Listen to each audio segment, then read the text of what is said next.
So this is called Why AAA Games... why are AAA games getting worse? Yippee! Well, not yippee about the games getting worse. No, you know what I'm saying. This new Star Wars Outlaws game looks pretty great. That's pretty good. You know what? Let's check out the official website and see if we can learn more about the... Good Lord, what is happening in there? Pre-order. Oh my goodness! Get 3 days early access. Pre-order. You want to pre-order the season's pass? And get 3 days early access. Pre-order. No, That's stop. four pre-orders on one screen. No. Extend K's journey with 2 upcoming Not the DLCs. DLC, not the You wanna battle play pass, the stop. exclusive Jabba's Fuckhouse? Pre-order. Jabba's Unlock Fuckhouse! exclusive Alright, maybe. The Pre-order. SEG's Are you update! fucking pre-ordering yet? You know what's funny? If you go to the Arrowhead Games website and just look at it, there's something special about an Arrowhead game. Games should challenge the creativity of the individuals who play them. We want our games to help forge friendships. And look at that. We're definitely feeling, challenged. We're definitely feeling mentally taxed. And challenged by all of the different things flying at our face to try to monetize their game. To try to be milked by the market. Not even an advertisement for the Super Citizen Edition. I think this is a great way to illustrate what AAA gaming has become and what indie gaming has evolved into. God, Helldivers is just so OP at being a good example at every turn. I just can't. The difference in priorities is clear, and you might assume, Actman, that's just typical Ubisoft greed and shenanigans. But you're wrong. It's worse than that. What Ubisoft is doing with Star Wars Outlaws is symptomatic of a much greater issue plaguing all of AAA gaming. Oh, yeah. Recently, Ubisoft dropped a story trailer for Outlaws. I watched it, and I felt apathy. As you know, apathy is death. The gameplay reveal for Outlaws looked solid, but now I'm skeptical. Maybe it was the boring writing, the generic presentation, or the fact that they're directing people towards the $120 version of the game. Oh my god. That's so shameless. Lately, I just continuously am impressed about how tone deaf you can be. It's just like, these AAA companies really are so far up their own, asshole cavern that they don't even know where the exit is, and they can't even hear anyone on the outside. It just really is something. Instead of the standard version. Hello, I like money. Still, I don't remember the last time I felt indifferent to a new Star Wars game. I'm gonna disagree here. I feel like there has been a few examples now. The past 3 or 4 times I've heard about a Star Wars game is them being greedy and releasing a bad game. Am I wrong? Like, their recent history... Star Wars games' recent history does not look good. On the flip side, one of my buddies sent me a trailer for a game called Kingmakers. I've never heard of this franchise nor the studio behind it, but let's check it out. What the fuck is this? Oh my god! When does this game already come out? Oh, but you with shotguns? How can the engine handle this many guys on screen? This is like Mountain Blade plus Dynasty Warriors with time travel? Grenades? Oh my god, I saw this and I thought it was so hype. No shot. It can't get any praise. And helicopters too? I saw this Here's like the a month question ago. of the day. Why, as a huge Star Wars fan, am I more excited for this and not this? Because this one is soulless and is looking at a graph. They just see you as, like, money giver, number 7. And these people see you as a consumer and are passionate about the product they're selling, alright?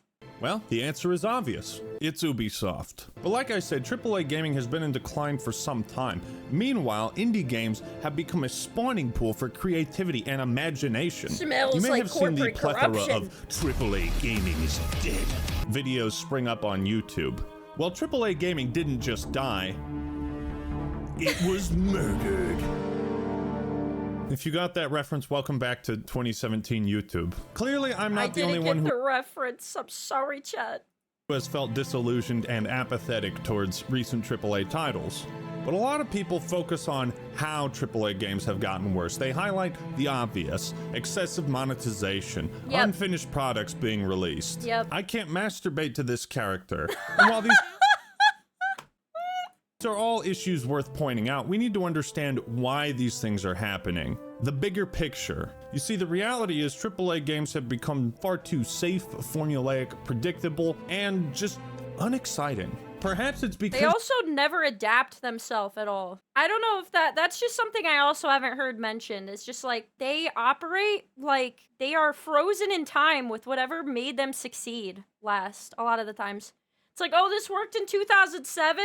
Well, we're just gonna release it again. We're gonna do the same shit in a competitive market that worked, you know, over 10 years ago or more. And it's just gonna work. And I can't believe it's not working. That's crazy. you're an old jaded nerd, Act-Man. No, that couldn't possibly be it. Am I? The thing is it's like these companies, it's like your job is figuring out what consumers want. The gaming market is different. You have competition now. The barrier to entry is lower. Indie games are bigger. It's really weird because when they release a lot of these new things that don't land well, it really just feels like they're in a time capsule. Doesn't it? Does anybody else feel like that? It's almost like I went back in 2007 and I'm telling them why it's not going to work in the future, except for like, they're in the same exact timeline as me and like blissfully unaware somehow. They've been just huffing their own like success farts for so long. Somebody's got to tell them. No, it's the children who are wrong. That's what we're going to explore today. The decline of AAA gaming and the rise of indie. Why has AAA gaming gotten so bad? Now, first off, what the fuck does AAA actually mean? The Advanced Aardvark Association? Because I'd love to join that club. No, instead you Honestly, Aardvarks would do better. I'm just saying. Sticking up for the Aardvarks. should join my public Discord server, the Act Clan. Links in the pinned comment and in the little card up here. But the acronym originally referred to large budget, high profile games developed by reputable studios released by major publishers. You know, Halo, Call of Duty, Warcraft, The Witcher, 50 Cent Bulletproof, Cory in the House. Games that would shake the very foundation of the world. Those last two entries were wild, man. That was not what I was expecting. Oh, man. It was like trying to tell you that, like, this is higher quality. It has a budget behind it. It has a whole studio. There's a group of people working on it. It's not going to be low quality, low budget, low effort. I feel like that's literally what AAA was used to, like, communicate. Do you feel part of the issue for AAA publishers is that the large decisions being forced into gaming is usually motivated by what will yield profits for shareholders? Yes, that's part of it, but that's a very large part of it. It's also that because they have such a large studio that their communication also is a big thing that we've seen like a lot of times, I think. A lot of these indie teams are like not even a quarter of the size. And so they also have a lower budget, you know, so they're not so fixated on money gaining because they don't have a overall, I don't know how to explain it, like a debt to pay off. It's like indie games don't have to have that above their head to succeed because their teams are smaller. And also these bigger teams, I think it was with Diablo, there was different departments for everything. And so it took like huge amounts of time in between to just ask somebody a question and have it answered so that the other team could keep working. Yeah, that's what I mean. Like these big teams get really inefficient and also it just causes them to have like friction and not be able to do the simplest of things and overcomplicate them. And I think that also works against them. I think it's more than just the shareholders, but I think the shareholders are a huge part of it. Yes. AAA games typically have large teams, expensive marketing campaigns, and copious amounts of funding. The term was taken from the credit industry and applied to gaming once the severely obese corporate fat cats realized video games weren't a joke of a business and could actually make more money than Hollywood. For business moguls, AAA meant this is the safest investment you can make to get a return. Oh, so this wasn't even meant to be a communication to the consumer about quality. I'm entirely wrong. It was actually, you know, a little sticker they put on their game for investors. Never mind. That's not the case anymore.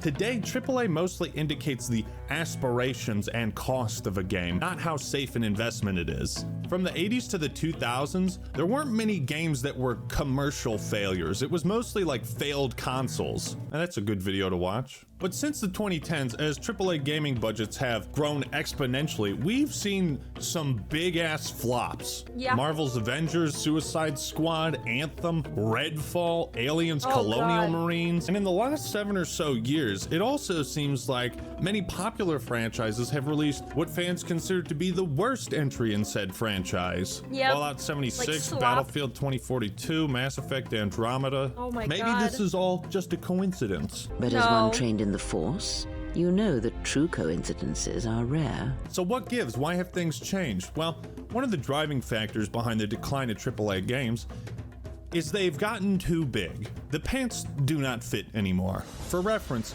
vanilla World of Warcraft was made by a team of about 40 people. That's Helldivers 2 was made insane. by a team of 100. Oh, I can't believe that. I forgot that the actual vanilla WoW was made by such a tiny team, you know? That's crazy. And Helldivers, I didn't realize was only 100 people. That's also insane. That's such a small amount of people. over 9,000 people contributed to Diablo 4. What, 9,000? Starfield, 7 years in development, $200 million budget, 1,700 planets to explore. Todd, you think maybe we could tone that number of planets down to like 30? Or maybe 10? 10 Yeah. really good planets? The gamers desire 1,700 planets. AAA games have exploded in size, scope, and cost to an unprecedented level. On one hand, a larger team has the potential to create something truly incredible, revolutionary, to realize their greatest ambitions. But this relies on having a cohesive vision amongst many people and the budget and resources to make it happen. Yeah, you gotta now, instead of like talking to 5 people every day about what your expectations are and if they change, now you gotta deal with telling like 100 people that could be in different states or countries. And the communication could take them more time because they're in different time zones. Only probably like a small portion of how much more complicated it gets the more people are involved. However, the more ambitious a project, the more money invested into it, the riskier it becomes. Immortals of Avium, a game you probably never heard of, was the debut title for Ascendant Studios. And for some I heard of that inexplicable game reason, somehow. the game was given a budget of 125 million smackaroos, making A studio noticed that like shooters make a lot of money, but had no idea what it actually takes to make a shooter and thought throwing money at it like a cheese slice was gonna mean it would succeed. it one of the most expensive video games ever made. Yeah, Immortals of Avenum. I knew about it because of how impressively stupid it was.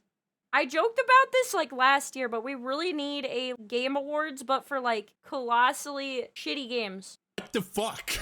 Immortals sold poorly, and Ascendant, after releasing their first title, had to lay off almost half of their staff. Yes. 6 months later, the remaining employees were furloughed, a fancy word for maybe you have a job, IDK? And the Yeah, company's pretty much. future is uncertain. Sometimes memes can spit truth. I want shorter games with worse graphics made by people who are paid more to work less, and I'm not kidding. Immortals of Avium is a mistake that shouldn't have happened, and it's the exact type of reason why AAA publishers are sticking with familiar IPs and playing it safe. You guys excited for Call of Duty 26 to come out later this year? The bigger they are, the harder they fall. Yep. But why was Immortals, this random game, bloated with such a ridiculous budget and high expectations? Well, COVID-19 changed a lot of things. Yes. People bought a shitload of video games during that time, and some upper management folk adjusted their business. They saw this as an opportunity to invest.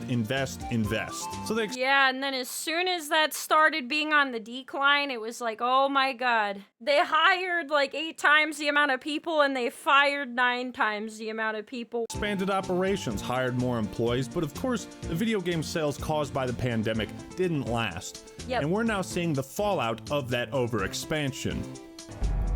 Fallout New Vegas. 10,000 layoffs in 2023 and 8,000 more on the way.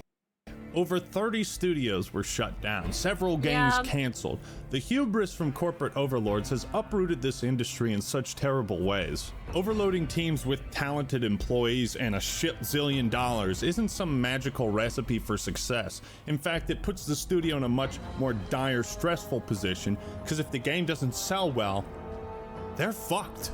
Yeah, What- they're making themselves take much much bigger of a risk than if they hadn't done this. Because now that revenue that they need in order to just like be afloat is so much higher.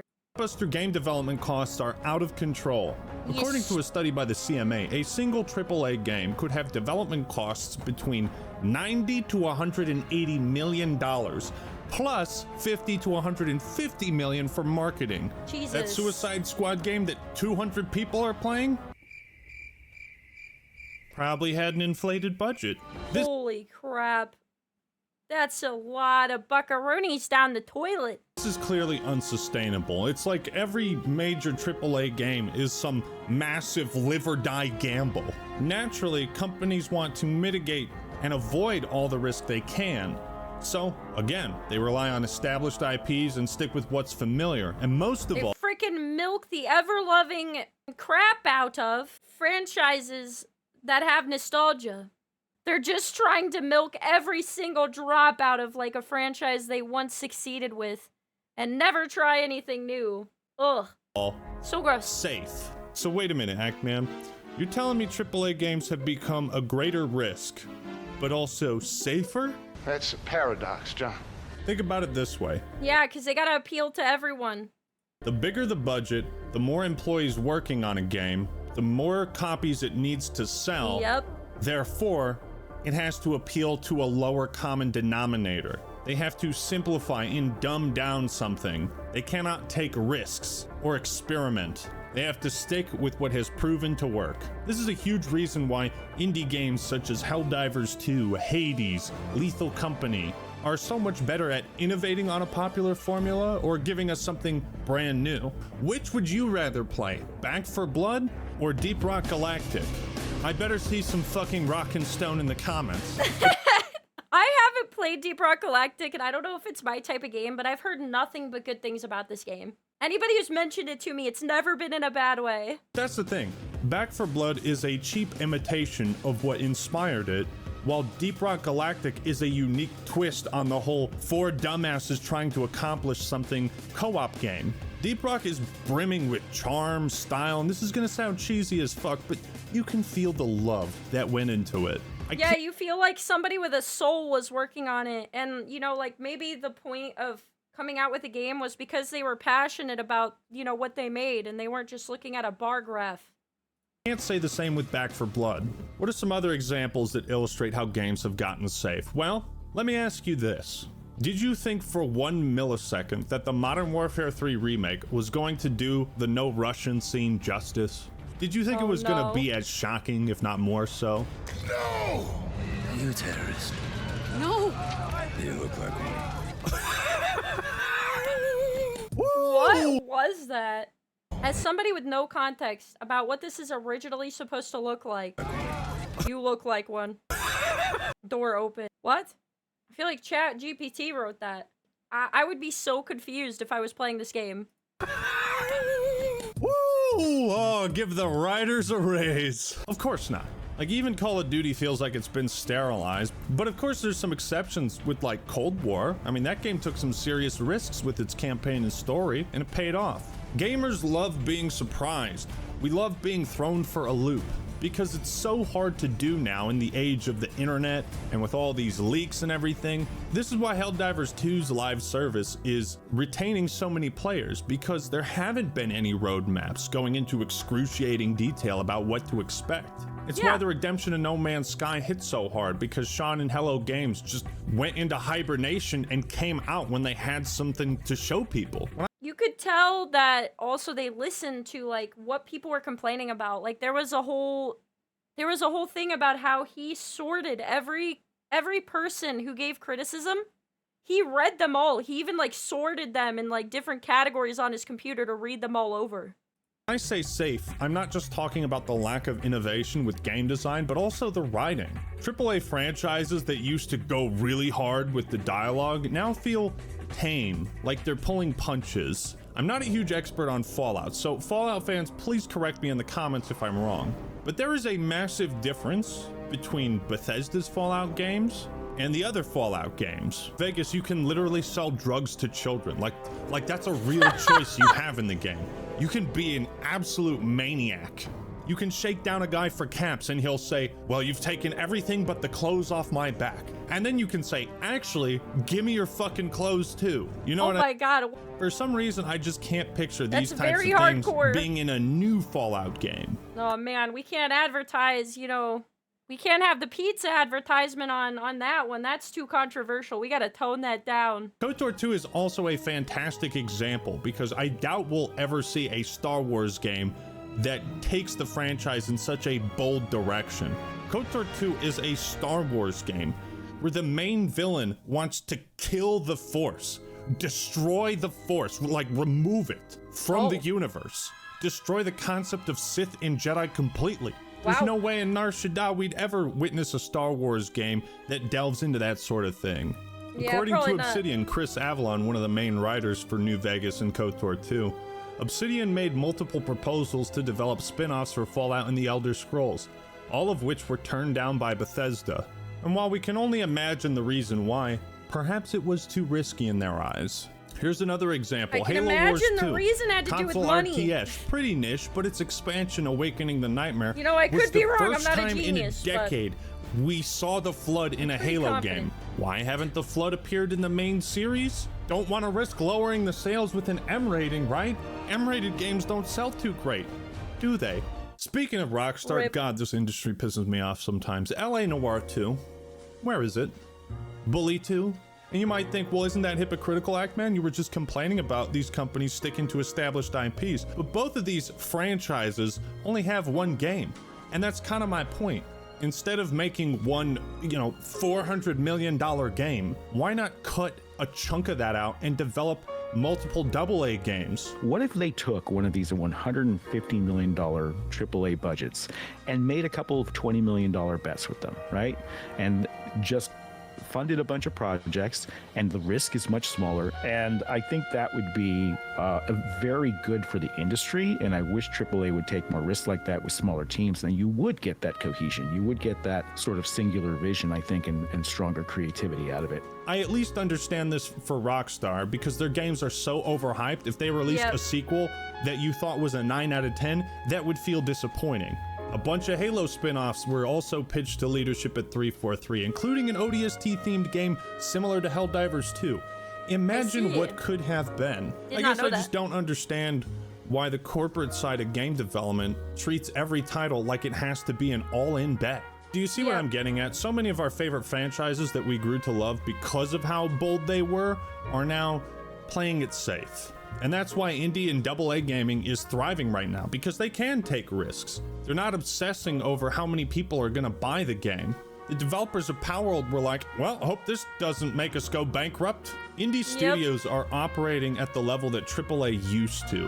And when you don't have to make hundreds of millions of dollars to keep your company afloat and not fire your entire studio, you can take risks. And going back to my initial comparison between Arrowhead and Ubisoft, there's a huge difference in the mission statements of AAA and indie games. Baldur's Gate 3 is an indie game. Larian is an independent studio, but the quality is so amazing, you'd assume it's AAA, right? Yeah. There's this trend of indie developers reassuring customers that they're not gonna nickel and dime us.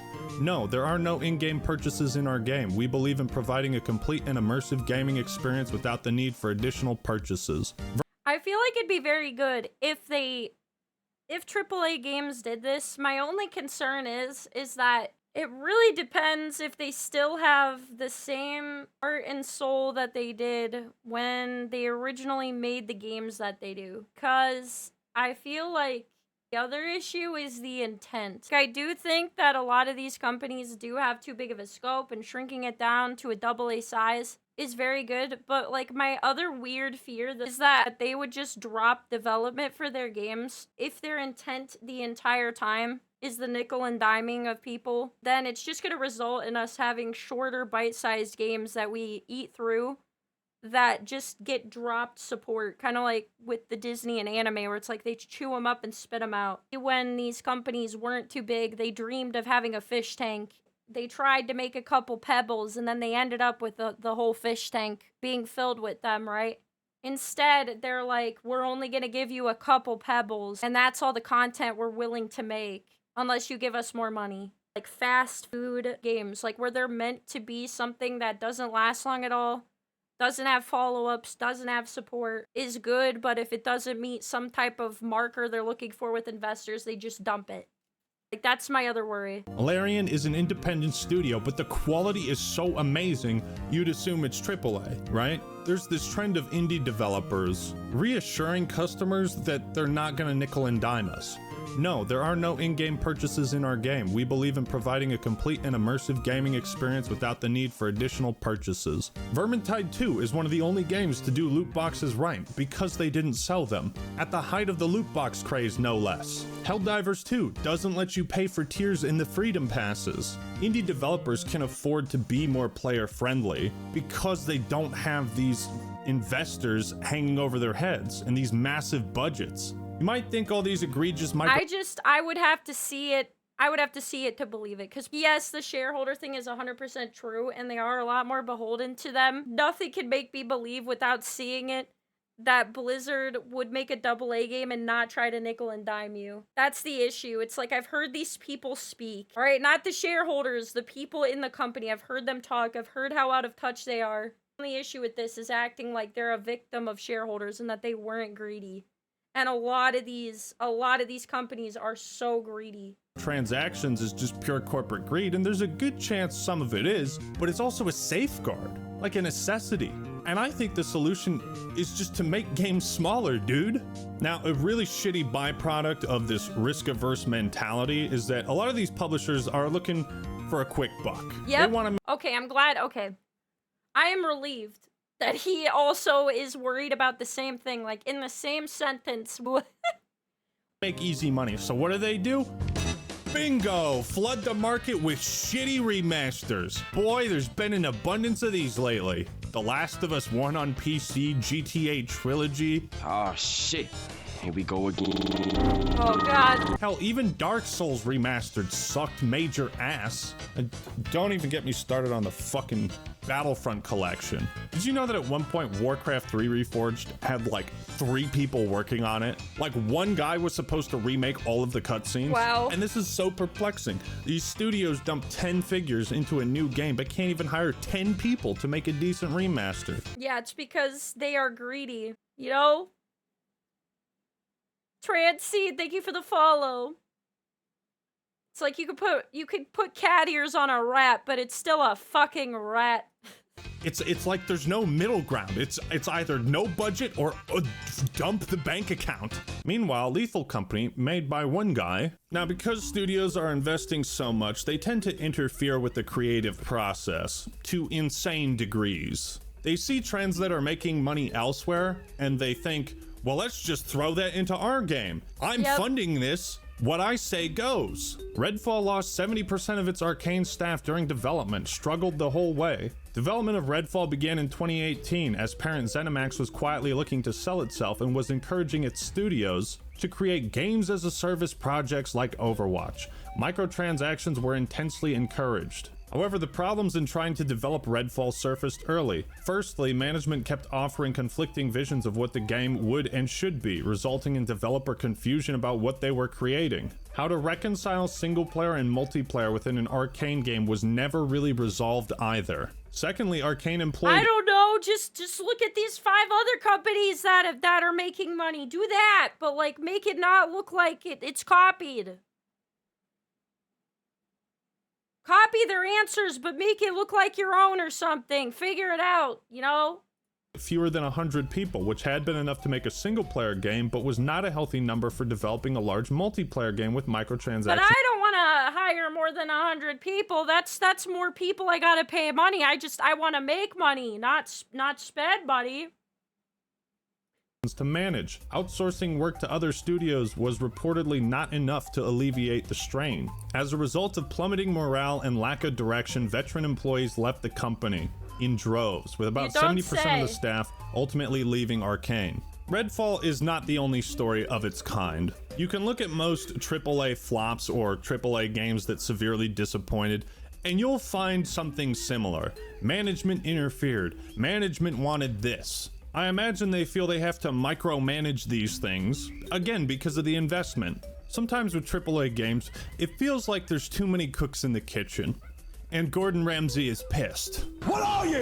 Yeah, but it also feels like the person who initially invested in the product doesn't actually care about the product in the first place. An idiot sandwich. There's gotta be a happy middle ground in dev team size. Too small and you feel like the world rests on your shoulders.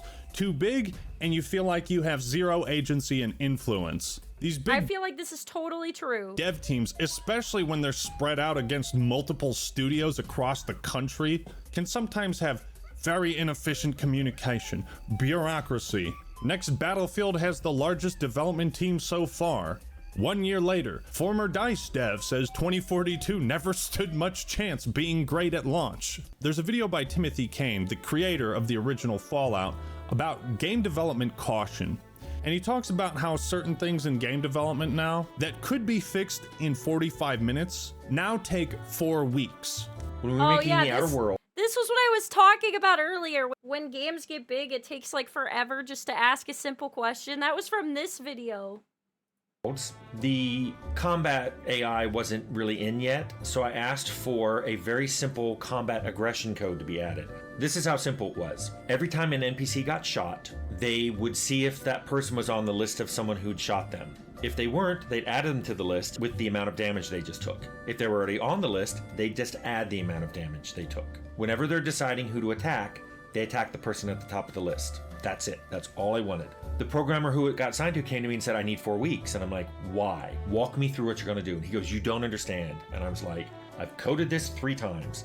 Walk me through it. And he wouldn't. He left. He left angry. Lead programmer came back, started yelling at me, saying, if he says he needs 4 weeks, he needs 4 weeks. And I'm like, then I will do it. I'll have it done before lunch. And he said, no, because then people will have to support your code. I'm like, I'm going to walk you through what I want. And you tell me why this takes 4 weeks. He looked at what I wrote, which was about 10 lines of pseudocode on a whiteboard. And he goes, I'll come back. He came back about an hour later and said, what about 2 weeks? And I said, do I have any options here? Fine. 2 weeks. You want to fix these lines of code? That decision has to go through 10 fucking departments now. It needs to be approved by your manager, by your manager's manager. It has to go through the marketing team, the DEI office. The fucking janitor's cousin has to approve it. Indie developers don't have the same level of bureaucracy.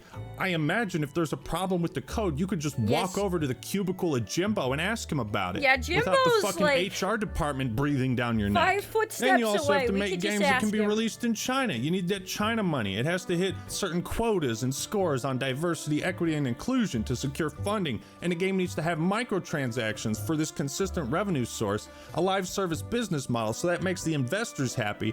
And can you see how creativity dies in this environment when games are made by committee and not creativity? It also seems like the more employees a company has, the easier it is for you to blend in and not be seen or heard. Indie studios typically have better working conditions with flexible hours. Employees have more creative control. Smaller teams allow the individual to have more influence on a game and a greater impact. I think he's so right. It's better to have some of them do this than none, but there's less of a reward. And I feel like a lot of bigger game companies will be like, I do not want to make chump change. I hope I'm not right, though, because I do think this would be helpful if companies, you know, did do this. I think it'd be a good thing. A lot of articles from ex-developers who say, this game wasn't what we intended to make. It wasn't what we envisioned. Disagreements are going to spring up in game development, but it's easier to settle an argument between 2 people than it is 100. At the end of the day, indie gaming has risen where AAA has fallen. The decline of AAA gaming is due to the insane budgets, scope, and expectations of these games, how that affects the employees, the work environment, the investors and higher-ups who have to constantly micromanage these games and throw in their own ideas when they have no fucking clue what makes a good video game. I feel like a lot of these developers simply don't have the same luxuries and freedom to create art like they used to. Game development in the AAA space is now a committee process where simple solutions to bugs can take weeks, where the freedom to express and create art and take risks is suppressed in favor of creating the generic and the safe. It ain't about that no more. This shit has to make money, and a lot of it. And it's for all these reasons that AAA gaming is declining, and why indie titles are thriving. But what do you think? What are some of your favorite indie games? Let me know your thoughts and opinions in the comments below. Don't forget to join my public Discord server.